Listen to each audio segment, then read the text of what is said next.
When should companies start preparing for the new standard? Well, 2019 is right around the corner, so I would say start now, and especially when you're dealing with data of all types, semi-structured, unstructured, and structured. There's a big inventorying exercise that's going to be needed and a big data collection exercise that's going to be needed.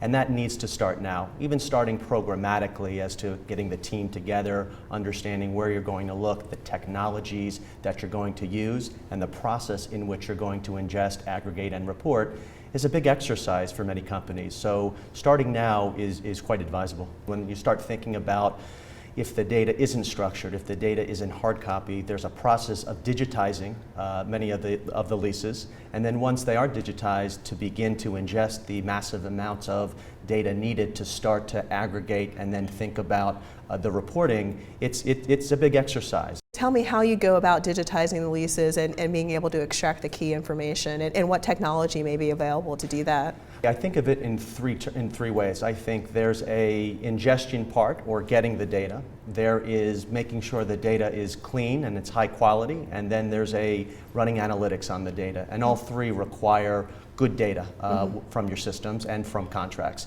And so digitizing, again, you've got PDF, you've got contracts, some are sitting in systems and some are sitting in drawers. So part of this is extracting key terms from either hard copies or PDFs.